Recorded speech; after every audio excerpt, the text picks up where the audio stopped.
Germanton Hospital pioneers in world-class orthopedic cardiology and multi-specialty care. Top 3 in Hyderabad, top 10 in South India. Attapur, Hyderabad.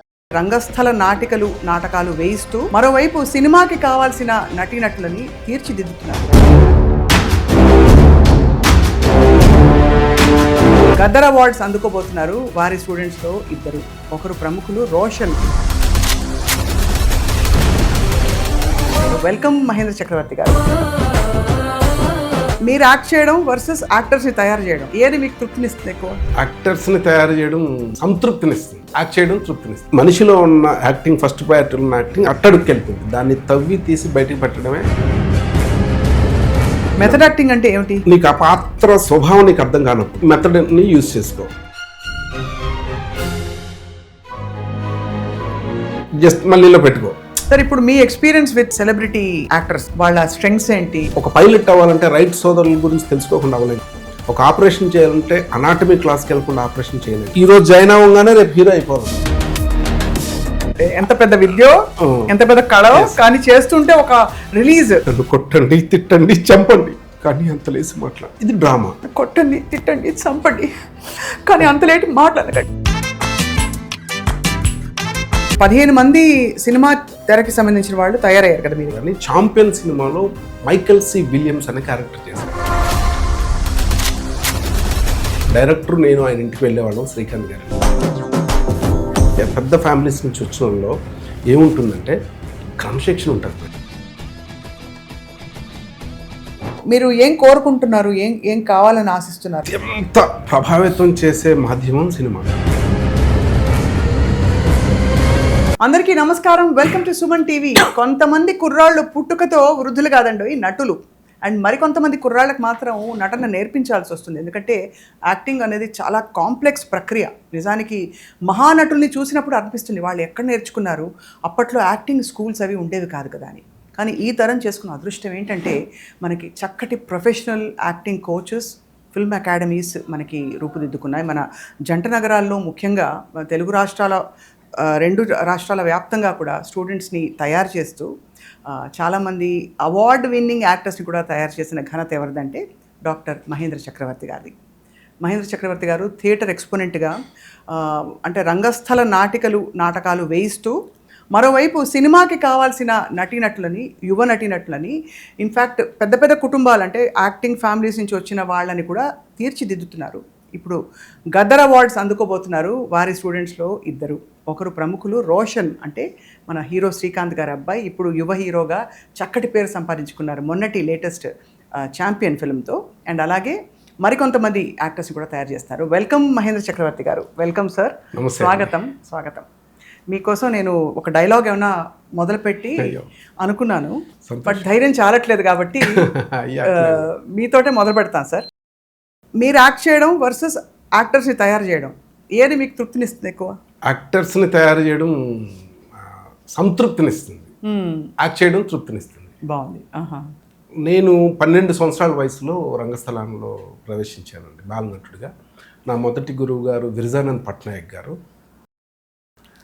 తర్వాత నేను Andhra university theatre arts డిపార్ట్మెంట్లో diploma join అయినప్పుడు అక్కడ ప్రొఫెసర్గా ఉన్నటువంటి star maker Satyanand గారు, ఆయనతో నాటకాలు చేయడం, ఆయన నుంచి నేను చాలా చూసి నేర్చుకున్నాను. ఈరోజు ఈ స్థితిలో మీ ముందు కూర్చొని మాట్లాడుతున్నానంటే మా గురువు గారు సత్యానంద్ గారు పెట్టిన భిక్ష. సో ఆ ఇద్దరు గురువులకి నేను ఎప్పుడు రుణపడి ఉంటాను. ఆ తర్వాత నా అదే కోర్స్ చదవడం, పుట్టిశ్రామ్ తెలుగు యూనివర్సిటీలో మాస్టర్ పర్ఫార్మింగ్ ఆర్ట్స్ జాయిన్ అవ్వడం, అలా సినిమా రంగంకి అసిస్టెంట్ డైరెక్టర్గా రావడం. ఆ తర్వాత ఛాంపియన్ డైరెక్టర్ ఉన్నారు కదా ప్రదీప్ అద్వైతం, తను నాలో ఉన్న టీచింగ్ స్కిల్స్ని అబ్జర్వ్ చేసి, నువ్వు థియేటర్లో ఇన్ని నంది అవార్డ్స్ వచ్చినాయి, అట్లానే ఇన్ని యూనివర్సిటీ, అంటే నేను ఎక్కువ యూనివర్సిటీస్ చేశాను. Andhra university, Adikavi Nannaya university, Krishna university, Vignan university ఇప్పుడు చేస్తున్నాను. ఇలా ఇన్ని యూనివర్సిటీలు చేసావు కదా, నువ్వు ఎందుకు టీచింగ్ చేయకూడదు అని తను నన్ను అడిగితే, అప్పుడు మహేంద్ర ఫిల్మ్ అకాడమీని స్టార్ట్ చేసి మెల్లగా చిన్నగా మొదలుపెట్టింది. ఇప్పుడు ఒక మహాసముద్రంగా మీ ముందు కూర్చోబెట్టే స్థితికి రాగలిగింది. ఇది ఒక దశాబ్దంన్నర ప్రయాణం. ఇప్పుడు చాలా ముఖ్యంగా ఇప్పుడు మీకు 15 మంది సినిమా తెరకి సంబంధించిన వాళ్ళు తయారయ్యారు కదా మీ దగ్గర ఇటీవల కాలంలో. ఓన్లీ ఇయర్ 2025 ఓన్లీ 15 ఎగ్జాక్ట్లీ నేను రాసిన. అంటే చిన్న చిన్న పాత్రలు మా స్టూడెంట్స్ చేసినవి ఉన్నాయి కానీ వాళ్ళన్నీ పెట్టుకుంటే 30-40 ఉంటాయి. కానీ ఎస్టాబ్లిష్డ్ అంటే రోషన్కి నేను పూర్తి యాక్టింగ్ ట్రైనింగ్ ఇవ్వలేదు కానీ ఛాంపియన్ సినిమాలో మైకెల్ సి విలియమ్స్ అనే క్యారెక్టర్ చేశాడు. ఆ క్యారెక్టర్ సంబంధించిన వర్క్షాప్ అంతా చేశాను. అంటే డైరెక్టర్ నేను ఆయన ఇంటికి వెళ్ళేవాళ్ళం, శ్రీకాంత్ గారి ఇంటికి.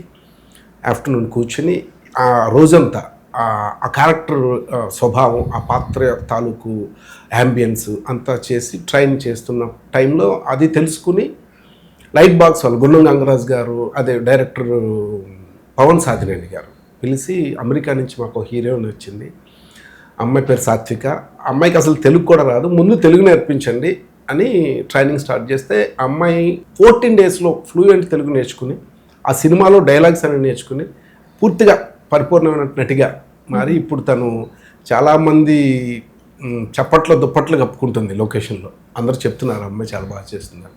అలా తను తర్వాత శ్రీకాంత్ వదిలే గారు అంటే దసరా డైరెక్టర్ ఉన్నారు, ప్యారడైజ్ చేస్తున్నారు.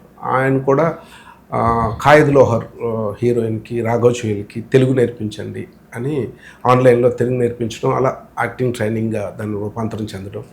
అలాగే 70mm ప్రొడ్యూసర్ విజయ్ గారు పిలిచి మా సినిమాలో అనార్కలి అనే ఒక అమ్మాయిని, మలయాళీ అమ్మాయిని తీసుకున్నాం, అమ్మాయికి ట్రైనింగ్ ఇవ్వండి అన్నారు. ఆ వీడియోస్ అన్నీ ఉన్నాయి, పంపించాను.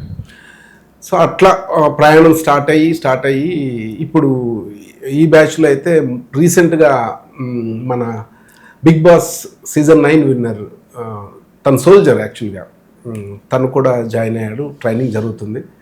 క్రమశిక్షణకి మారిపోయారు తను. అంటే కాశ్మీర్ బార్డర్లో వర్క్ చేసి వచ్చాడు. ఎర్లీ మార్నింగ్ 6 o'clockకి క్లాస్ అంటే 5:45కి ఉంటాడు అనమాట, మిలిటరీ డిసిప్లిన్. సో అట్లా ప్రయాణం స్టార్ట్ అయింది. ముఖ్యంగా నేను యాక్టింగ్ నేర్చుకోవాలి, ఖచ్చితంగా ఇన్స్టిట్యూట్లో జాయిన్ అవ్వాలి అనడానికి ఒక మాట చెప్తాను మేడం. ఆ తర్వాత మీరు అడగండి, అట్లా చెప్తాను. అది ఖచ్చితంగా చెప్పకుండా ఇంటర్వ్యూకి వెళ్ళకూడదని. ప్రతి మనిషిలోనూ నటుడు ఉంటాడా? ప్రతి మనిషిలో 100% పుట్టుకతోనే మనిషి నటుడు. మనకి భాష వచ్చి పెద్ద మాటలు వచ్చిన తర్వాత మాట్లాడతారు. బిఫోర్ దట్ చిన్నప్పుడు మనం అందరం యాక్ట్ చేసిన వాళ్ళం. ఫర్ ఎగ్జాంపుల్ మన పాతరాతి యుగంలోకి వెళ్తే గుంపులు గుంపులుగా సంచార జీవితం జీవించేటప్పుడు ఒక గుంపు ఒక గుహలో ఉంది. యుక్త వయసులో ఉన్న వాళ్ళు వేటాడటానికి వెళ్ళారు. ఈ ముసలి వాళ్ళు వేటాడలేరు కాబట్టి గుహలోనే ఉన్నారు. పిల్లల్ని సెక్యూర్ చేస్తూ వాళ్ళు కాపలాగా ఉన్నారు. అప్పటికి భాష లేదు, లిపి లేదు. వేటాడటానికి వాళ్ళు వెళ్ళారు. ఈ లోపల వేరే గుంపు వచ్చింది. వీళ్ళు ఏదో చెప్పారు, వెళ్ళిపోయారు వాళ్ళు. తర్వాత సడన్గా ఒక పుల్ వచ్చింది, అని పిల్లల్ని సెక్యూర్ చేసి దాశారు. తర్వాత ఒక పాము వచ్చింది, పిల్లల్ని తీసుకుని చెట్టు ఎక్కారు.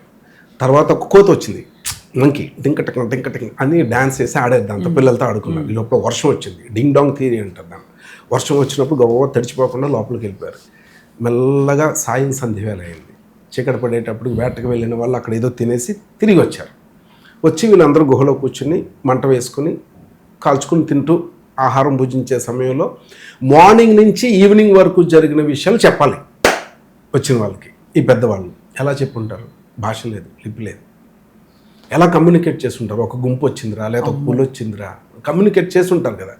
ఖచ్చితంగా యాక్ట్ చేస్తేనే అవుతుంది. దాన్ని మైమ్ అంటాం, ఇప్పుడు మనం ముఖాభినయం అంటాం. బ్యూటిఫుల్. కాబట్టి ప్రతి మనిషిలోనూ పుట్టుకతో నటుంటాడు.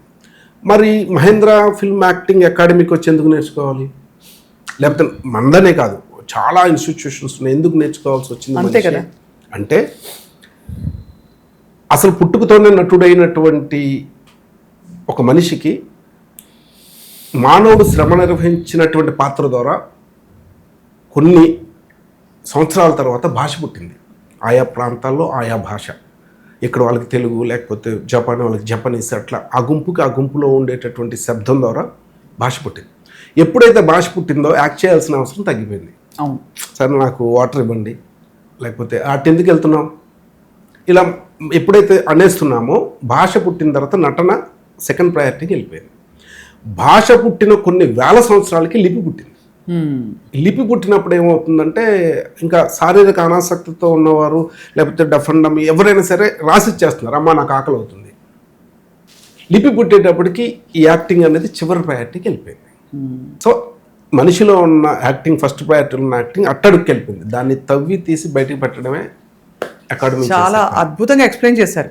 ఎలా అయితే మనకి అంటే రకరకాల సాధనాలు వచ్చేసాయి కమ్యూనికేషన్కి, నటన, బాడీ లాంగ్వేజ్, ఆహార్యానికి సంబంధించిన విషయాలన్నీ వెనక్కి వెళ్ళిపోయాయి, బావిలో పడిపోయాయి. వాటిని వెలికి తీయడమే అంటే షూ ఉందనుకో మేడం, మేము చేసే పని, నేనే కాదు మా గురువులు కానీ అంతకుముందు గొప్ప వాళ్ళు కానీ చేసే పని ఏంటంటే షైన్ చేయడమే. పాలిష్ చేస్తారు అంతే, పాలిష్ చేస్తే షైనింగ్ వస్తుంది షూకి. షూ అనే వ్యక్తి మా దగ్గరకు వస్తే అతనిలో అట్టడుగుపోయినటువంటి నటనను బయటికి తీసి షైనింగ్ చేస్తాం. సో ఇంకా సినిమా మాధ్యమం entirely different, camera science entirely different. Camera science ఏంటంటే ఇక్కడ మన స్టూడియో, నేను చెప్పే మా స్టూడియోలో how to act without fear towards camera చెప్తాం. It's a very important point అనమాట. అంటే స్లాబ్స్కి చెప్పిన అతను ఆధునిక నటనకి పితామహుడు, అలాగే లీ అంటే మెథడ్ యాక్టింగ్ పితామహుడు, అలాగే ఊటా హైగెన్. మెథడ్ యాక్టింగ్ అంటే ఏమిటి? మెథడ్ యాక్టింగ్ అంటే సింపుల్ లేదు, యాక్చువల్గా మన చుట్టూ ఉన్న ప్రాపర్టీస్ని యూజ్ చేసుకుంటాం. అంటే ఫర్ ఎగ్జాంపుల్ మెథడ్ యాక్టింగ్ కోసం చెప్తాను. సూపర్ స్టార్ కృష్ణ గారి గురించి మీకు తెలిసే ఉంటుంది. ఆయన చూడంగానే నిజాయితీకి మరో రూపమేమో అనిపిస్తుంది. అవును, ఆ కళల్లో ఆయన చూస్తే ఆయన్ని సడన్గా యారగెంట్గా చేయాలి, అంటే రెక్లెస్గా, సమాజం పట్ల బాధ్యత లేకుండా, కుటుంబంలో ఎవరు రెక్లెస్ ఈ అన్న క్యారెక్టర్ చేయాలి, మెట్ల మీద దిగుతూ రావాలి. ఇది దేవుడు చేసిన మనుషుల్లోనే ఎక్కడ ఉంటుంది సినిమా. ఎన్నిసార్లు చేసినా అతను చూస్తే మంచోడు, ఇన్నోసెంట్, అరే ఇతను ఎలా ఉంటాడా అనేది రివీల్ అవుతుంది కానీ రిజిస్టర్ అవ్వట్లా. అక్కడ మెథడ్ యాక్టింగ్ హెల్ప్ అయింది. ఏంటంటే ఒక కార్ చైన్ తీసుకుని కీస్ లేదంటే ఒక బాల్ ఎగరేసుకుంటూ, అరే బాబు టిఫిన్ చేయరా అంటే ఆగమా అని సమాధానం కూడా చెప్పకుండా బాల్ ఆడుకుంటే ఎంత reckless. This is the method acting. అంటే యూజ్ చేసుకుంటూ దాని సపోర్ట్ తీసుకోవడం. సో మెథడ్ యాక్టింగ్ పితామహుడు లీ ఆయన చెప్పింది ఏంటంటే, నువ్వు యాక్ట్ చేయలేనప్పుడు, నీకు ఆ పాత్ర స్వభావం నీకు అర్థం కానప్పుడు మెథడ్ని యూజ్ చేసుకో. నీ చుట్టూ వెంటనే పేపర్ తీసుకో, లేకపోతే ఏంటంటున్నావు జస్ట్ మళ్ళీలో పెట్టుకో, సమ్ బిజినెస్ చేయి, అప్పుడు నీకు అది సపోర్ట్ అవుతుంది అని చెప్పాడు ఆయన. అంత గొప్ప వాళ్ళు. అలాగే ఊటా హైగెన్ ఏమంటే, నువ్వు రియలిస్టిక్ యాక్టింగ్ మీద ఆవిడ ప్రపంచంలో గొప్ప గురువు లేడీ. ఆవిడ జర్మనీలో పుట్టి అమెరికాలో నటిగా ఫేమస్. ఆవిడ ఊటా హైగెన్ని నేను ఎక్కువగా ఫాలో అవుతుంటాను. ఆవిడ రియలిస్టిక్ యాక్టింగ్లో ఏం చెప్పింది అంటే, పాత్ర చేయకు, పాత్ర స్వభావాన్ని అర్థం చేసుకో, అప్పుడు ఆ పాత్రలోకి నువ్వు వెళ్తావు, పరకాయ ప్రవేశం చేస్తావు, ఆటోమేటిక్గా వెళ్ళిపోతావు. Exactly, you become that person. Yes. అట్లాగే మన భారతదేశంలోకి వచ్చేటప్పటికి ఇబ్రహీం కేజియా గారు, ఆయన చాలా ఫేమస్. అంటే ఎన్ఎస్డిని చాలా గొప్ప స్థాయి, అంటే నసిరుద్దీన్ షా లాంటి వాళ్ళని, ఓంపూరి లాంటి వాళ్ళు గురువు ఆయన. అట్లాగే జాన్ బెర్రీ అని ఒక ఆయన ఉన్నారు, ఆయన కూడా షారూక్ ఖాన్కి, మనోజ్ బాజ్పేయికి గురువు. అలాగే మా గురువు సత్యానంద్ గారు, ఆయన ఇప్పుడు సమకాలికుల్లో ఆయన్ని టచ్ చేసేవాళ్ళు. ఇన్ఫాక్ట్ ఎంతమంది స్టార్స్ ఆయన తయారు చేశారు కదా. అయ్యో, ఎవరెవరు సార్? ఒకసారి గురువు గారిని గుర్తు చేసుకుంటున్నాం కాబట్టి. అంటే స్టార్స్ కాకుండా కొన్ని వేల మంది అలాంటి వాళ్ళు ఉండొచ్చు, సముద్రంలో నీటి పట్టు అంటారు. పవన్ కళ్యాణ్ గారు, మహేష్ బాబు గారు, ప్రభాస్ గారు, శర్వానంద్ గారు, ఆది పినిశెట్టి గారు. అసలు ఆయన దగ్గర ట్రైన్ అవ్వని హీరోయిన్ లేనట్టే ఒరిజినల్గా. అంటే ఆయన నుంచి అన్ని నాగబాబు గారు అబ్బాయి గారు. ఇప్పుడు కొత్త తరానికి మీరు కొంచెం కంటిన్యూ చేస్తున్నారు. ఆయనతో పోల్చకూడదు కానీ ఆయన అంటే ఆయన పెట్టిన భిక్ష. నేను అది ఈ కళలో ఉద్వేగం చూస్తే ఎంత ముచ్చటేస్తుందండి. గురువుల పట్ల ఇంత విధేయత ఈ కాలంలో ఉన్నవాళ్ళు చాలా తక్కువ మంది ఉన్నారు. ఆయన హిమాలయన్ మేడం, అంతే, అది సూపర్. అయితే నేను ఇక్కడికి వచ్చేటప్పటికి నేను ఓన్గా సిలబస్ తయారు చేసుకుని, డైలాగ్స్ రాసుకుని, నేను ఒకటే చెప్తాను, నన్ను కొట్టండి, తిట్టండి, చంపండి, కానీ అంత లేసి మాట్లాడకండి. ఓ డైలాగ్ ఉంది, దాన్ని ఎన్ని రకాలుగా చెప్పాలి అన్నది మా గురువుగారు విరజానంద్ పట్నాయక్ గారు నాకు మీరు అనుమతిస్తే మీరు నా చేసి చెప్పిస్తే సంతోషపడతాను ఎలా చేయాలని. ఎందుకంటే చూసే వాళ్ళకి కూడా అర్థమవుతుంది. నన్ను కొట్టండి, తిట్టండి, చంపండి, కానీ అంత లేసి మాట్లాడకండి. ఇది యాక్చువల్గా ఒక రైటర్ రాసిన డైలాగ్. ఓకే, దాన్ని ఒక లాగా చెప్పొచ్చు, నన్ను కొట్టండి, తిట్టండి, చంపండి, కానీ అంత లేసి మాట్లాడు. ఇది డ్రామా.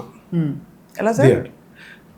నన్ను కొట్టండి, తిట్టండి, చంపండి, నన్ను కొట్టండి, తిట్టండి, చంపండి, కానీ అంత లేట్ మాట్లాడకండి, అంతే. ఇది సినిమాకి వెళ్ళేటప్పటికి ఏమవుతుందంటే, నన్ను కొట్టండి, తిట్టండి, చంపండి, కానీ అంత లేసి మాట్లాడకన్నది లేదు, ఎక్స్ప్రెషన్తో కట్ అయింది.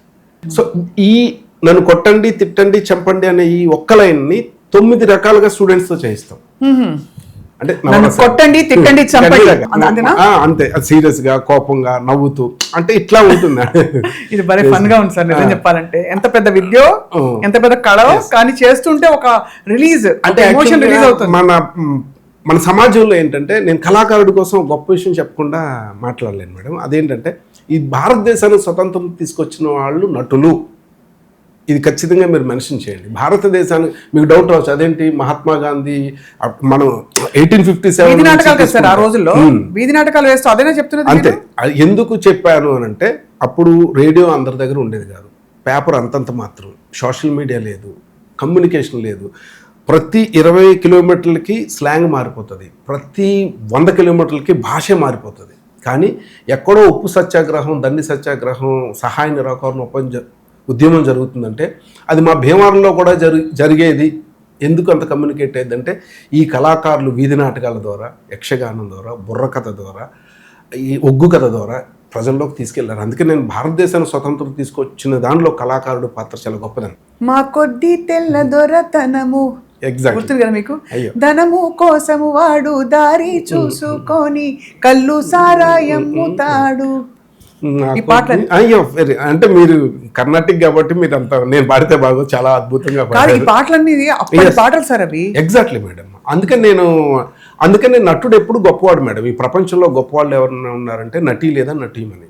ఎందుకు అంటే మీకు కోపం రావచ్చు, తర్వాతే సైంటిస్టులు, తర్వాతే ఇంకెవరైనా సరే. ఎందుకంటే 748 కోట్ల మంది ప్రపంచ జనాభాలో ఒక 100 కోట్ల మంది డాక్టర్స్ ఉండొచ్చు, ఒక 150 కోట్ల మంది ఇంజనీర్స్ ఉండొచ్చు, ఒక 200 కోట్ల మంది వివిధ టీచర్స్, ప్రొఫెసర్స్ ఉండొచ్చు. కానీ యాక్టర్స్ అంతా కలిపి 20 కోర్స్ కూడా ఉండరు. సినిమా నటులు ఎందుకు ఇంత తక్కువ రేషియో ఉంది? Very tough job. నటుడు అవ్వడం, నటి అవ్వడం, పూర్వజన్మ సుకృతి ఉండాలి, శివోహం ఉండాలి.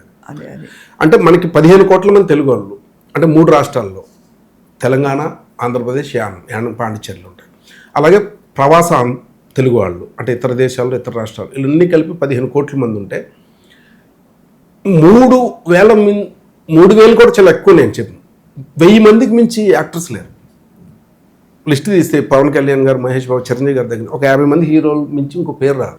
అదే ఇతర భాషా నటీమణులను తీసుకున్న ఒక 100 మంది పేరు రావు.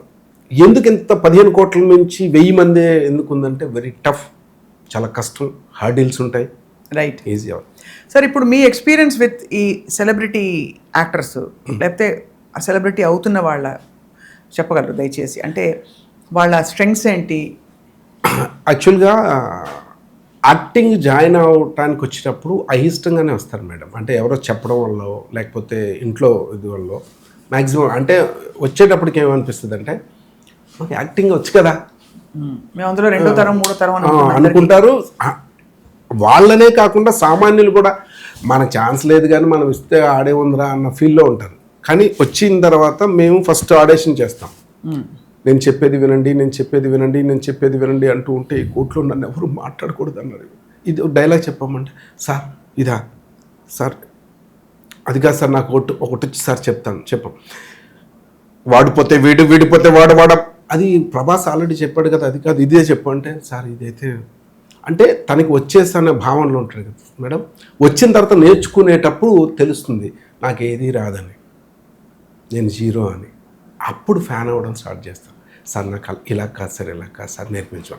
కానీ ఈ సెలబ్రిటీస్ నుంచి, పెద్ద ఫ్యామిలీస్ నుంచి వచ్చిన వాళ్ళలో ఏముంటుందంటే క్రమశిక్షణ ఉంటుంది మేడం. ఎందుకంటే వాళ్ళకి క్లారిటీగా గోల్ తెలుసు. నెక్స్ట్ వాళ్ళకి సినిమా ఉంటుంది కంపల్సరీగా. నేను సినిమా బెర్త్ రావడం ఇష్యూ కదా, వాళ్ళకి పరిపూర్ణమైన యాక్టర్గా మారడానికి ఒక సాధనం కావాలి. అంటే ఇప్పుడు ఒక పైలట్ అవ్వాలంటే రైట్ సోదరుల గురించి తెలుసుకోకుండా అవ్వలేం కదా. ఒక ఆపరేషన్ చేయాలంటే అనాటమీ క్లాస్కి వెళ్ళకుండా ఆపరేషన్ చేయలేం కదా. ఈవెన్ ఒక కార్ డ్రైవింగ్ చేయాలన్నా డ్రైవింగ్ చేయాలి కదా. ఆ క్లారిటీతో ఉంటారు. అదే మామూలు కామన్ సమాజం నుంచి వచ్చే వాళ్ళు మాత్రం ఈరోజు జాయిన్ అవ్వగానే రేపు హీరో అయిపోవాలి. అదే ఆ తేడా ఉంటుంది. అందుకని వాళ్ళు చాలా పొలైట్గా ఉంటారు, చెప్పింది నేర్చుకుంటారు. యాక్టింగ్లో వచ్చిన పెద్ద సమస్య ఏంటంటే బ్యాచ్కి 6 మెంబర్సే తీసుకుంటాం మేడం. అటు డాన్స్ అనుకో 100 మందిని తీసేసుకోవచ్చు. మీరు డాన్స్ నేర్పించారు కదా? డాన్స్ ఉన్నది, వేరే మాస్టర్ ఉంది. అంటే మీ ఇన్స్టిట్యూట్లో మీరు యాక్టింగ్తో పాటు డాన్స్, స్క్రిప్ట్ రైటింగ్ ఉంది. అంటే నేను లాస్ట్ ఇయర్ వరకు కూడా పీపుల్ మీడియా ఫిల్మ్ అకాడమీలో కూడా నేను ప్రొఫెసర్గా చేశాను. ఫస్ట్ బ్యాచ్ కంప్లీట్ అయింది, ఇంకా సెకండ్ బ్యాచ్ స్టార్ట్ అవ్వలేదు. అప్పుడు నాకు యాక్టింగ్తో పాటు ఇవి కూడా పెడితే బాగుందని ఒక ఆలోచన రావడం, అది పెట్టాలి సార్. ఎందుకంటే ఇప్పుడు డాన్స్ లేదే ఎవరు తీసుకోవట్లేదు. వీర్ నారాయణ గారు అని ఒక ఆయన డాన్స్ కంపల్సరీగా ఉండాలి మేడం. యాక్టర్కి డాన్స్ ఖచ్చితంగా వచ్చి ఉండాలి. అంటే ఇప్పుడున్న డాన్స్ అని కాకుండా క్లాసికల్ డాన్స్ వచ్చి ఉంటే ఇంకా అద్భుతమైన హావభావాలు పలుకుతాయి. కానీ డాన్స్కి ఏంటంటే 100 మందిని ఒకేసారి జాయిన్ చేసుకుని 1 2 3 4 కౌంట్తో చెప్పచ్చు. యాక్టింగ్ అలా కాదు, మ్యాన్ టు మ్యాన్ హ్యాండిల్ చేయాలి. డైలాగ్ చెప్పాలి, తనకు రావాలి, తిరిగి తను అభినయించాలి, అభినయించకపోతే మళ్ళీ నేర్పించాలి. ఒకళ్ళు బాగా చేసేస్తారు, ఒకడు బాగా చేయడు, వాడిని వీటితో తీసుకురావాలి. సో ఎన్ని రోజుల కోర్స్ ఉంటుంది మీది? యాక్చువల్గా షార్ట్ టర్మ్ సర్టిఫికేట్ కోర్స్ అయితే 3 months madam, full time course 6 months. And ఇలాగ సామాన్యులు వీళ్ళందరూ మీ దగ్గర నుంచి యాక్టింగ్ స్కూల్ నుంచి బయటకు వచ్చే వాళ్ళకి చిన్న చిత్తగా అవకాశాలు వస్తున్నాయండి. ఇప్పటి వరకు నా దగ్గర నేర్చుకున్న వాళ్ళందరూ ఎక్కడో అంటే నాకు సినిమాల ఇండస్ట్రీలో ఇప్పుడు యంగ్ డైరెక్టర్స్ అందరూ నాకు క్లోజ్ ఫ్రెండ్స్. అదొక ప్లస్. అంటే రూమ్మేట్స్, ప్రదీప్ అద్వైతం, నేను రూమ్మేట్స్. రాధాకృష్ణ అని రాధేశ్యాం చేశారు ప్రభాస్తో, జిల్, తను, మేము ముగ్గురు రూమ్మేట్స్ అవ్వడం. ఇలాంటి వాళ్ళందరూ డైరెక్టర్స్ అవ్వడం వల్ల వాళ్ళు సాధారణంగా అడుగుతారు, మీ ఇన్స్టిట్యూట్లో ఎవరైనా బాగా ట్రైన్ అయిన వాళ్ళు ఉన్నారా, ఎవరు బాగా పర్ఫార్మెన్స్ చేస్తున్నారు, మాకు ఈ క్యారెక్టర్ కావాలి, ఇంత హైట్ ఉండాలి, ఈ ఏజ్ ఉండాలి అంటే సరే మన వాళ్ళని పంపిస్తాను కదా. అట్లా ఇప్పటి వరకు అందరూ ప్లేస్మెంట్స్ వచ్చి, సో అది అట్లా జరిగింది. అయితే నేను ఇక్కడికి వచ్చినప్పుడు 2 వ్యక్తుల పేర్లు మర్చిపోకూడదు. 2 డాన్స్ మాస్టర్స్ నన్ను రిసీవ్ చేసుకుని ఆతిథ్యం ఇచ్చారు. ఒకటి రాజన్ మాస్టర్ గారు, 2 వాళ్ళ తమ్ముడు చందు అనమాట. వాళ్ళ పేర్లు చెప్పకుండా ఉండకూడదని చెప్తున్నాను. వాళ్ళు నాకు ఫస్ట్ హైదరాబాద్లో కృష్ణానగర్లో పొట్టి వీరయ్య పాండబ్బా దగ్గర ఆతిథ్యం ఇచ్చి భోజనం పెట్టి సాకారు ఒక రకంగా. అప్పటికి మీకు భవిష్యత్తు ఏంటో తెలియదు నిజంగా. వాళ్ళిద్దరు, నేను ఆంధ్రా నుంచి వచ్చాను, వాళ్ళిద్దరు తెలంగాణ ఉద్యమం తీవ్రంగా జరుగుతున్న సమయం అది. వాళ్ళు మంచిర్యాల మందమర్రి గ్రామం. మీరు ఉత్తరాంధ్ర సార్? నేను భీమవరం అండి, భీమవరం, గోదావరి జిల్లా. సో నేను డిఎన్ఆర్ కాలేజ్కి 21 years థియేటర్ డైరెక్టర్గా ఉన్నాను. అలా కేజీఆర్ కాలేజ్కి ఉన్నాను. ఇప్పుడు విజ్ఞాన యూనివర్సిటీకి చేస్తున్నాను. థియేటర్లో నేను డాక్టరేట్ కూడా వచ్చింది. సో అంటే నటన నా ఊపిరి, జీవితం తదుపరి. ఎంత గొప్పగా ఉంది సార్ మీ, అంటే అంత ప్యాషన్ ఉండడమే అదే నడిపిస్తుంది మనని అక్కడ. మీరు అసలు అంటే ఇంతమంది నటీనటులను తయారు చేస్తున్నారు, మీరు యాక్ట్ చేస్తున్నారు, రంగస్థలం మీ ప్లేస్ చాలా అవుతూ ఉంటాయి. సో మీరు ఏం కోరుకుంటున్నారు, ఏం కావాలని ఆశిస్తున్నారు? మీరు సమాజాన్ని అత్యంత ప్రభావితం చేసే మాధ్యమం సినిమా, నెక్స్ట్ డ్రామా. ఇప్పుడు డ్రామా మెల్లమెల్లగా సినిమాని దాటి పైకి రాబోతుంది. మొన్న రీసెంట్గా ఒక 3-4 days బ్యాక్ సుకుమార్ గారితో కూర్చుని మాట్లాడినప్పుడు కూడా ఇదే అభిప్రాయాన్ని ఆయన వెలిపించారు. ఏంటంటే ఏఐ ఎప్పుడైతే వచ్చిందో, ఆర్టిఫిషియల్ ఇంటెలిజెన్సీ, ఈ సినిమాలన్నీ ఏఐతో స్టార్ట్ అవుతున్నాయో ప్రజలు లైవ్కి దగ్గర అవుతారు. అలా ఎవడో లైవ్లో చేస్తారంట. మొన్న ఎవరో ఒక సితార వాయించి లైవ్ కాన్సర్ట్కి అసలు ఎవరు ఊహించినంత జనం వెళ్ళారు. ఎవరో ఇప్పుడు లైవ్ డ్రామా చేస్తున్నారంట, లైవ్లో పెర్ఫార్మెన్స్ చేస్తారంట. ఎందుకంటే ఈ హీరో చేస్తున్నాడా లేకపోతే ఏఏ చేస్తుందా, డూప్ చేస్తున్నాడా తెలియని పరిస్థితిలోకి సినిమా నెట్టబడుతుంది మెల్లమెల్లగా. సో కానీ ఇది ఈ 2 సమాజాన్ని అత్యంత ప్రభావితం చేశారు. అంటే దర్పణం లాంటిది సంఘానికి, సమాజానికి వారధి లాంటిది 2 వ్యవస్థలకు మధ్య. అంటే ఇప్పుడు ఇతర దేశాలతో మనం ద్వైపాక్షిక సంబంధాలు అంటాం కదా, ఈ సమాజంతో మానవుడికి ఉండే ద్వైపాక్షిక సంబంధాలని నిలబెట్టేది ఈ మాధ్యమం, నటన. బాగుంది, చాలా బాగుంది. సో అయితే మీరు అంటే సమాజాన్ని ప్రభావితం చేసే విధంగా మీ పాత్రధారులు అంతే. నాటకాలన్నీ సమాజాన్ని ప్రభావితం చేసే ఉండదు. ఇక్కడ కుదరదు కాబట్టి ఇక్కడ ఓన్లీ యాక్టింగ్ నేర్పించడమే. లాస్ట్ ఇయర్ విజ్ఞాన యూనివర్సిటీకి విష్ణు ఆయన ప్లే చేశారు. అంటే కృష్ణ జింకల కేసు, సల్మాన్ ఖాన్ వీళ్ళందరూ వెళ్ళిన.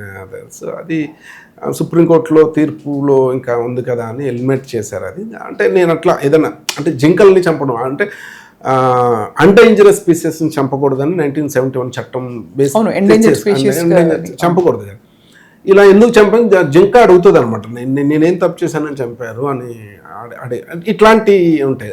Before last year national award వచ్చింది అమిటీ యూనివర్సిటీ ఢిల్లీలో, మేక్ ఇండియా ప్రాస్పరస్ అని డ్రగ్స్ మీద చేశాను. అది యూత్ డ్రగ్స్కి అట్లా ఉంటాయి. ఇది పూర్తిగా ఇది జేబ్ సాటిస్ఫాక్షన్ కోసం, అది ఇష్టం, ప్రేమ, లవ్ డ్రామా. సార్ అయితే మరి ఇప్పుడు సరే యాక్టింగ్ స్కూల్ నడిపిస్తూ మీరు రోషన్ కాకుండా ఒక హీరోయిన్ కూడా మీరు ఇటీవల కాలంలో శిక్షణ ఇచ్చారు. ఎస్, అంటే ఈ ఇయర్ ముగ్గురు హీరోయిన్కి ఇచ్చాను మేడం. ఒకటి ఆల్రెడీ సినిమా రిలీజ్ అయిపోయింది, ది 100 అని, చాలా మంచి కాన్సెప్ట్. నా ఫ్రెండ్ శశిధర్ డైరెక్టర్ దానికి. అందులో మిషా నారంగ్ అనే అమ్మాయి, అది చాలా బాగా చేసింది అమ్మాయి. దాంట్లో ఇప్పటికి కూడా అమెజాన్లో ఉంది, ప్రైమ్లో ఉన్నట్టుంది. తర్వాత ఆకాశంలో ఒక తార, గున్నం గంగరాజు గారు, అల్లు అరవింద్ గారు, అశ్విని దత్ గారు కలిపి తీస్తున్నారు. పవన్ సాధినేని డైరెక్టర్. సాత్విక అమెరికా చికాగో నుంచి వచ్చింది. ఆ అమ్మాయి ఇప్పుడు లాస్ట్ షెడ్యూల్లో ఉంది. అమ్మాయి డెఫినెట్గా నేను అనుకుంటున్నాను, నా స్టూడెంట్ నేను చెప్పానండి కాదు, కానీ అమ్మాయి మళ్ళీ ఇండియాకి మాధురి దీక్షిత్ అవుతుంది. ఓహో, అంత మంచి పెర్ఫార్మరు. తర్వాత అనార్కలికి చేశాను. అలాగే సంతాన ప్రాప్తిరస్తు అని మొన్న సినిమా రిలీజ్ అయింది, అందులో విక్రాంత్ రెడ్డి. తను చాలా మంచి యాక్టర్, చాలా కష్టపడి నేర్చుకున్నాడు. సంతాన ప్రాప్తిరస్తు హీరోనో ఎవరినో నేను ఇంటర్వ్యూ చేశాను. ఇప్పుడు హీరోనే చేస్తుంటారు, విక్రాంత్ రెడ్డినే చేస్తుంటారు. సో తను కూడా యూఎస్ నుంచి వచ్చాడు. అలాగే ప్రొడ్యూసర్ యష్ రంగనేని గారు అని, విజయ్ దేవరకొండ మేనమామ. ఆయన పెళ్లి చూపులు, డియర్ కామ్రేడ్, దొరసని, ఇలా 7 మూవీస్ చేశారు. ఆయనకి నా దగ్గర ఆన్లైన్లో, ఆయన లండన్ నుంచి ఆన్లైన్లో నేర్చుకుంటే నేను ఛాంపియన్లో చేసింది, మాల వీరయ్య క్యారెక్టర్ చేశారు, అద్భుతమైన పాత్ర, సూపర్ పర్ఫార్మెన్స్ చేశారు ఈ ఇయర్ చేసిన వాళ్ళు. అట్లానే కల్పరా విఎఫ్ఎక్స్ అధినేత మా ఫ్రెండ్ ఒక ఆయన ఉన్నారు, కల్పరా గ్రూప్ ఆఫ్ కంపెనీస్ అధినేత. ఆయన అమెరికా నుంచి నేర్చుకున్నారు. ఆయన కూడా సేవ్ ద టైగర్స్ అని మల్లేశ్వర్ గారని చేశారు ఆల్రెడీ. ఇంకా సేవ్ ద టైగర్స్ సీజన్ 3లో చేశారు. అలాగే పైన అనే సినిమా. ఇంకా కృష్ణ బూరుగుల, తను ఛాలెంజింగ్ యాక్టర్ మేడం. అంటే నేను 100% చెప్తే 1 టైం చేసేవాడు తను. సో అందుకని తనకి ఫస్ట్ అటెంప్ట్లోనే బెస్ట్ కమెడియన్ గదర్ అవార్డు వచ్చింది. జిగిరీస్లో చూడండి చాలా బాగా చేశాడు. తనకు చాలా భవిష్యత్తు ఉంటుంది. అలాగే ఇప్పుడు నేను చెప్పాను కదా, సీజన్ 9 విన్నర్ సోల్జర్ అని చెప్పే, సో కళ్యాణ్ పడాల కమిట్మెంటు, తృష్ణ చాలా బలమైంది. తను కూడా చాలా మంచి ఇది అవుతారు. అలాగే గర్ల్స్లో కావ్య చౌదరి అని ఒక అమ్మాయి ట్రైన్ అయింది. తను కూడా చాలా మంచి పర్ఫార్మర్. తనకు కూడా మంచి భవిష్యత్తు ఉంటుందని నేను ఆశిస్తున్నాను గురువుగా. అలాగే పిల్లల్ని ఎందుకంటే ప్రేమిస్తాను మేడం. అంటే వాళ్ళు తెర మీద కనపడితే ఫస్ట్ ఆనందపడేది నేనే, వాళ్ళ తల్లిదండ్రుల కన్నా. మీరు కూడా వాళ్ళని చాలా ప్రమోట్ చేస్తూ ఉంటారని విన్నాం. అంటే ఎవరైతే రెడీగా ఉన్నారని మీరు ఫీల్ అవుతారో వాళ్ళని కొత్త ప్రాజెక్ట్స్ లో వాళ్ళు వెతుకుతున్నప్పుడు మీ స్టూడెంట్స్ ని మీరు కూడా కాన్ఫిడెంట్ గా పంపించి వాళ్ళకి ప్లేస్మెంట్స్ ఇప్పిస్తారు అడిగి మరి. సో ఒకసారి చూడండి. అలాగే చైల్డ్ ఆర్టిస్టులు చాలామంది ఉన్నారు, ఇప్పుడు ట్రైన్ అవుతున్న వాళ్ళు కూడా బాగా చేస్తున్నారు. అంటే ఏం లేదు మేడం, నేను ఒక ఫ్లైఓవర్ నుంచి అలా వెళ్తున్నప్పుడు ఓ హోర్డింగ్లో నా స్టూడెంట్ ఫోటోని చూస్తే అంతకన్నా ఇంకా ఆనందం ఉంటుంది గురువుగా. అది కదా గ్రేట్ అచీవ్మెంట్. నా స్టూడెంట్ కదా అని చూస్తాను కదా. మీ దృష్టిలో మహేంద్ర గారు ఇది చాలా ఇరకాటం పెట్టే, అంటే చాలా తిరకాసు ప్రశ్న, చాలా ఇబ్బంది పెట్టే ప్రశ్న. బహుశా వర్స్ట్ యాక్టర్ ఎవరన్నా ఉన్నారా? వీళ్ళకి యాక్టింగ్ రాదు అని మీరు చెప్పగలిగేవాళ్ళు, తెర మీద కనిపించేవాళ్ళు?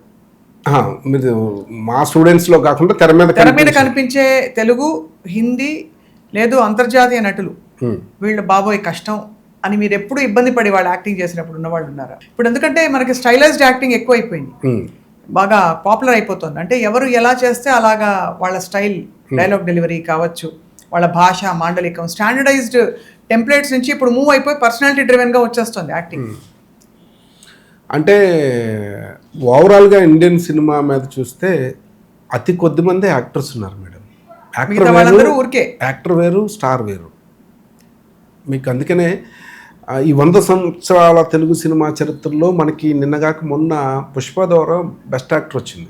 అల్లు అర్జున్ గారు అయితే చాలా మంచి, మీ దృష్టిలో అల్లు అర్జున్ గారు, ఎందుకంటే ఆయన డైలాగ్ డెలివరీలో, కళ్ళల్లో ఎక్స్ప్రెషన్ ఇంటెన్సిటీ కూడా, ఐ ఫీల్ ఆయన బాన్ యాక్టర్ అనిపిస్తుంది అని చూస్తే. నాకే అలా అనిపిస్తుందా, మీకు అనిపిస్తుందా? ఆయన బాన్ యాక్టర్ కూడా కాదు మేడం, ఆయన ట్రెమెండస్ యాక్టర్. అంటే బుట్టుకుతో నటుడు ఉంటాడని నేను మొదట్లోనే చెప్పాను. ట్రెమెండస్ యాక్టర్ అంటే కష్టపడి, అంటే ఫ్యామిలీ బ్యాక్గ్రౌండ్ తీసేయండి, అణచబడి, కష్టపడి, తొక్కబడి లేచిన లేచిన ఉద్యమం కరెక్టం లాంటిది. ఆయన్ని అసలు డ్యాన్స్లో కానీ, డైలాగ్లో కానీ, ఏదైనా సరే ఆయన కంప్లీట్ యాక్టర్. అంటే నేను అందుకే ఏమన్నాను, ఎప్పుడో రిక్షాకారన్ అనే సినిమా 70s వచ్చిన రిక్షాకారన్ అనే సినిమాతోనే ఎంజీఆర్ ఉత్తమ నటుడు తీసుకున్నారు, శివాజీ గణేష్ని తీసుకున్నారు. మన ఎన్టీఆర్ గారు, ఏఎన్ఆర్ గారు ఎందుకు తీసుకోలేకపోయారన్న ప్రశ్నను ఉద్భవిస్తే అప్పుడు అల్లు అర్జున్ గారి యొక్క పర్ఫార్మెన్స్ కోసం, దాని విలువ కోసం తెలుస్తుంది. అంటే ఎన్టీఆర్ గారు ఏఎన్ఆర్ గారిని మించిన వాళ్ళు లేరు కదండి యాక్టింగ్ లో మనకు తెలిసి 100% తెలుగులో. అలాగే మహానటి మన సావిత్రి గారు, మన జమున గారు, yes. వీళ్ళందరూ లెజెండ్స్ కదా sir. 100% legends, no doubt about that. కానీ ఏంటంటే నేను ఎందుకు భారతీయ చిత్రరంగంలో నేషనల్ అవార్డ్స్ అనేది స్టార్ట్ అయిన తర్వాత ఎందుకు ఆ స్థానాన్ని అందుకోలేకపోయాయి? ఇందాక మీరు అడిగారు కదా, ఎప్పుడు మలయాళం, బెంగాలీ ఈ రెండింటికే ఎక్కువ వచ్చాయి. ఈవెన్ తమిళ్ కూడా ఇప్పుడు కమల్ హాసన్ లాంటి వాళ్ళు, సో ఇట్లా చాలామంది అచీవ్ చేశారు. అటు ప్రేమ్ నజీర్ గారు కానీ, లేకపోతే మన మోహన్ లాల్ గారు కానీ, మమ్ముట్టి గారు కానీ. మనం ఎందుకు చేశాము అనే తపన, ఆలోచనలోంచి ఆ రివ్యూ అంటే సమీక్ష చేసుకుంటే అల్లు అర్జున్ గారి యొక్క స్టామినా, అంటే ఈ తరంలో హీ హస్ స్టూడ్ అపార్ట్ కదా డెఫినెట్లీ. ఎస్, ఇక్కడ నుంచి మనకు డెఫినెట్గా వస్తాయి. ఇప్పుడు మనం ప్రపంచ సినిమాలోనే, ఇప్పుడు మనకి బాలీవుడ్ కానీ మిగిలిన సినిమాలు మనకి ఇంకా చాలా చాలా చిన్న స్థితిలో ఉన్నాయి. అలాగే రంగస్థలంలో రామ్ చరణ్ గారి పర్ఫార్మెన్స్ కూడా ఎక్స్ట్రాడినరీ, అద్భుతం. అది సుకుమార్ గారు, రెండింటికి కామన్ థీమ్ ఎవరంటే సుకుమార్ గారు పండించిన విధానం కూడా, వాళ్ళ క్యారెక్టర్స్ ని తీసుకురావడం, యాక్టర్ ని వెలికి తీసి ఆయన అసలు ఎంత, అసలు రామ్ చరణ్ గారి పర్ఫార్మెన్స్ వాజ్ మైండ్ బ్లోయింగ్ నిజంగా. సుకుమార్ గారు గురించి ఒక మాట చెప్పాలంటే 100 ఏళ్ళు ముందున్నారు. అంటే 2026 కదండి, ఆయన 2126లో ఉన్నారు. ఆయన ఆలోచన, ఆయన టీచర్, ఆయన బేసికల్గా టీచింగ్ నుంచి వచ్చారు కదా ఆయన. అప్పట్లోనే ఆయన సీనియర్స్కి చెప్పేవారు, టీచ్ చేసేవారు. మల్కీపురంలో ఒక కోచింగ్ సెంటర్ నడిపేవారు. అత్యంత ఎస్టాబ్లిష్ చేసిన కాలేజ్కి ర్యాంక్స్ రాకపోతే ఈయన పెట్టిన చిన్న కోచింగ్ సెంటర్కి ర్యాంక్స్ వచ్చేసాయి. అంటే చాలా విజనరీ ఆయన చిన్నప్పటి నుంచి. ఆయన ఆలోచన విధానం వేరు. ద బిగ్గెస్ట్ డైరెక్టర్ కదా. అందుకే ఆయన తీర్చిదిద్దడంలో ఇటు రామ్ చరణ్ గారిని కానీ, లేకపోతే ఆయన కానీ తీర్చిదిద్దడంలో గురువు అనేది కనిపిస్తుంది అందులో 100%. అది అంటే బట్ అఫ్ కోర్స్ వీళ్ళ ఇన్హెరెంట్గా ఉండే వీళ్ళ తపన, ప్యాషన్, ఇంటెన్సిటీని సుకుమార్ గారు అలా ఈ 2 సినిమాల ద్వారా ఇద్దరు అద్భుతమైన యాక్టర్స్. అంటే వీళ్ళు కేవలం లెగసీతో వచ్చిన వాళ్ళు మాత్రమే కాదు, స్వతహాగా వీళ్ళలో ఇంత పొటెన్షియల్ ఉందని, ఇంత విషయం ఉందని చూపించారు. ఇప్పుడు భారతదేశాన్ని పట్టి కుదుపుతున్న యాక్టర్స్ మేడం వాళ్ళు. అవును, రామ్ చరణ్ గారు అండ్ అల్లు అర్జున్ గారు, ఈవెన్ జూనియర్ ఎన్టీఆర్ గారు అంటే RRR నుంచి భారతదేశాన్ని పట్టి కుదుపుతున్నారు. ఇప్పుడు ఇంతకుముందు ఎవరో ఒక రేషియో అంతా కృష్ణ గారు, ఒక రేషియో అంతా చిరంజీవి, ఒకళ్ళే చెప్పేవాళ్ళు. మనకి తమిళ్లో చాలామంది ఉండేవారు, మలయాళంలో, కన్నడంలో చాలామంది ఉండేవారు. అలా ఇప్పుడు తమిళకి వెళ్తే ఒకరి పేరు కూడా చెప్పడానికి వెతుక్కోవాల్సి వస్తుంది. ఎందుకంటే విజయ్ కూడా పాలిటిక్స్లోకి వెళ్ళిపోయారు, మానేశారు కాబట్టి. ఇప్పుడు మనం చెప్పుకోవడానికి చాలామంది ఉన్నారు. అది తెలుగు చిత్ర పరిశ్రమ సాధించిన. అంటే 1000 మందే ఉన్నా అంటే భక్తి కలిగిన కూడు పట్టెడైన చాలు, విశ్వదాభిరామ వినురవేమ. ఎగ్జాక్ట్లీ అది. కాబట్టి మనకి పట్టెడు అంటే తక్కువ మంది యాక్టర్స్ ఉన్నా కూడా హీరోలు స్టార్ వాల్యూ ఉండి యాక్టింగ్ పొటెన్షియల్ ఉన్న వాళ్ళు కూడా ఉండడం మన, అందుకే తెలుగు సినిమా వాళ్ళ దేశవ్యాప్తంగా రాణిస్తుంది. అంటే వీళ్ళు సమాజాన్ని అర్థం చేసుకోవడం మొదలుపెట్టారు మేడం. ఎప్పుడైతే సమాజాన్ని, సొసైటీని చూస్తుంటేనే పాత్రలు వస్తుంటాయి, ఆ క్యారెక్టరేషన్స్ వచ్చేస్తుంటాయి. ఎప్పుడైతే అర్థం చేసుకున్న ఈ కోణంలో జర్నీ అనేది ప్రారంభమైందో, అది కూడా ఆఫ్టర్ 2000 అంటే జెన్జీ ఈ జనరేషన్ స్టార్ట్ అయింది. అందుకని మనం ఇప్పుడు చాలా ఉన్నతమైన స్థాయిలో ఉన్నాం ప్రపంచ సినిమాలో. అదే ముందుండి ఎప్పుడైనా హాలీవుడ్ అలాంటి సినిమా మనం తీయగలమా అంటే, ప్రెడేటర్ చూసినా, జడ్జిమెంట్ చూసినా, లేకపోతే టైటానిక్ చూసినా, అవతార్ చూసినా అనుకునేవాళ్ళం కదా. ఇప్పుడు వాళ్ళు మనల్ని అనుకునే పరిస్థితికి వచ్చింది. అదే చాలా గొప్ప విషయం సార్. సో అయితే సార్ మీరు వర్స్ట్ యాక్టర్ అని అడిగాను, అంటే బాబోయ్ అని అనిపించే యాక్టర్లు మీకు ఎప్పుడైనా, అంటే మీకు అభ్యంతరం ఉంటే పేర్లు చెప్పండి సార్. ఉంటే పేర్లు ఎలా అంటే అలా ఏం కాదు మేడం. యాక్టర్స్ వేరు, స్టార్స్ వేరు అన్నాను కదా. యాక్టర్స్ కొద్దిమందే ఉన్నారంటే స్టార్స్ అవుతారు. అంటే స్టార్స్ అవ్వచ్చు. అంటే ఇప్పుడు మీకు బాగా నచ్చిన నటులు ఎవరంటే నన్ను అడిగారు అనుకోండి, నేను చెప్తాను నానా పటేకర్, పరేష్ రావల్, నషీరుద్దీన్ షా, షబానా ఆజ్మీ, ఆశీష్ విద్యార్థి, షాయాజీ షిండే, కమల్ హాసన్ గారు, ఇక్కడ అల్లు అర్జున్ గారు, రామ్ చరణ్ గారు, మమ్ముట్టి గారు, మోహన్ లాల్ గారు, చిరంజీవి గారు. ఓకే, మొత్తం అన్నీ కలిపితే 12-14 వచ్చినాయి అంతే. ఇంకా మీరు అర్థం చేసుకోవాలి. అదే అంటే వీళ్ళందరూ మీకు చాలా నచ్చిన నటులుగా, మీరు యాక్టర్స్గా మీరు చిరంజీవి గారిని చూడండి, అదరగొట్టారండి. అసలు నేను సార్తో అంటే ఆ మాట, చిరంజీవి గారు చేసిన పాత్రలు మొత్తం తెలుగు సినిమా ఇండస్ట్రీలో ఎవరు చేయలేదు. ఆయన చేయలేదని, ఎందుకంటే ఒక చెప్పులు కుట్టేవాడు పాత్ర స్వయం కృషిలో చేశారు 100%. ఒక ఎరకలోడు పాత్ర పొన్నం నాగలో చేశారు, ఒక విలన్ పాత్ర చేశారు, ఒక ఫ్రెండ్ క్యారెక్టర్ చేశారు. ఆయన చెయ్యింది ఏమీ లేదు అసలు. అన్ని క్యారెక్టర్స్ ఇప్పుడు వచ్చేవాళ్ళు ఎవరు కూడా అది చేయమంటే చేయలేరు. 100% చేయలేరు. నువ్వు వచ్చి పాములు పట్టేవాడు పాత్ర చేయని ఎవరినన్నా టాప్ హీరోని అడిగితే వద్దులేండి అలాంటి క్యారెక్టర్స్ అంటారు. కానీ చిరంజీవి గారు అన్ని పాత్రలు చేశారు. ఆయనకి ఎప్పుడో దక్కాల్సిన గౌరవం. ఇప్పుడు కమల్ హాసన్ గారు అన్ని పాత్రలు చేశారు, కానీ ఆయన తపనే ఎక్కువ కనిపిస్తుంది ఆయన ఆ పాత్ర కంటే కూడా. అంటే ఇది తప్పుగా మాట్లాడానా? లేదు కరెక్ట్. అన్ని పాత్రలు చేశారంటే ఆయనకి అలా ఆ అవకాశాలు వచ్చినాయి. అంటే బాలు మహేంద్ర గారు కానీ, ఇటు లేకపోతే బాలచంద్ర గారు కానీ, వాళ్ళు తీసుకునే పాత్రలకి ఇతనే ఆ టైంలో ఆయనే సరిపోతాడు. అంటే ఒక గ్లాసులో వాటర్ లాంటి వాడు, కుండలో ఇస్తే కుండలో వాటర్ అవుతాడు.